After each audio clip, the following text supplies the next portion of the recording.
Okay, so this is Travis Calsill, Krueger.com. We're about to look at me doing a final bit of detail work on the DESA Part 1 Razor Glove, or the Definitive Edition Screen Accurate Part 1 Razor Glove from Krueger.com.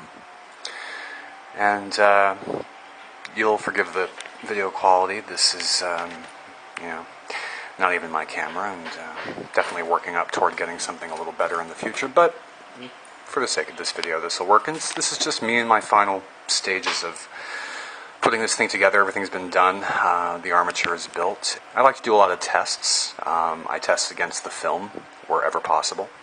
It's the only way to do these things accurately for me.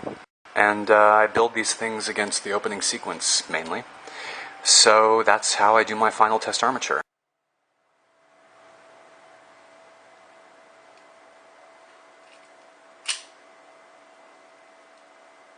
Why do I shoot video at all these stages? I mean, I shoot video at many stages. I do it because every stage makes the glove look different, and it's a bit of an animator's trick. Animators will flip their drawings over to see the reverse to catch any tricks the eye, to catch any mistakes they made, and video is a way of doing that as well. So it's looking pretty good. I'm pretty happy with it, and as far as what I was thinking when this video was shot. And getting ready to put the final touches on. This has been a long process. Everybody who knows me knows that. It's been an obsession, and everybody who knows me knows that as well, to get it to this point. And each glove has its own little idiosyncrasies, each version certainly, but I'm speaking specifically about this glove, this model, even from glove to glove, from copy to copy. But I try to keep it within the 95th percentile of my previous work.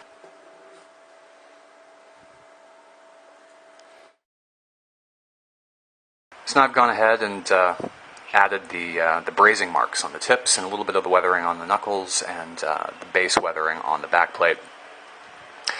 For many years I thought the Part 1 was clean. We all did, until the high-res Blu-rays and all that stuff started coming out. And I've got Goonies going on in the background here. I work to movies, and I decided to keep the sound for posterity, for the sake of the video. And, again, as anybody who knows me knows, I've been building these for 24 years, thereabouts.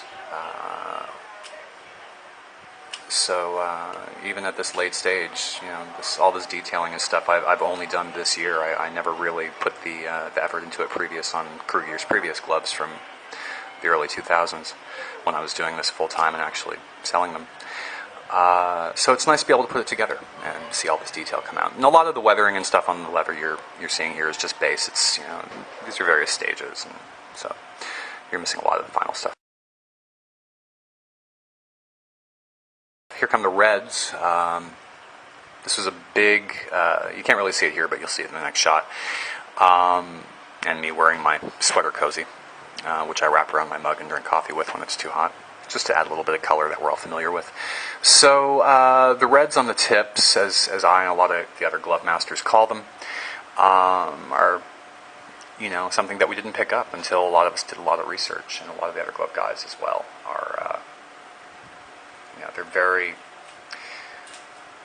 meticulous. We all are, and we're all, I think, at this point kind of committed to putting as much accuracy as we can, and we all do a good job. So the tips have now got this red application, which is kind of a brazing effect, I guess, but it's pretty tricky stuff. There's quite a few things that go on the tips, and it's maddening. It's just maddening.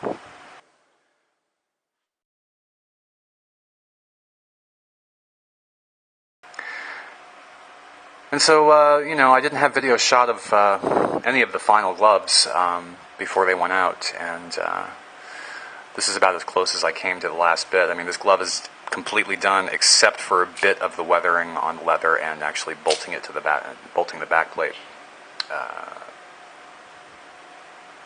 to the glove itself. So, for all intents and purposes, it's pretty much done here. Add a bit more black and stuff and the grays to the underside of the leather. But here we go. This is the lighting from the original film, as best as I could do in my studio with basic stage lights, which are ceiling lamps and desk lamps and It's very much a mad hash of really basic materials to try and get the look right, but I matched it pretty well, so I'm happy with it.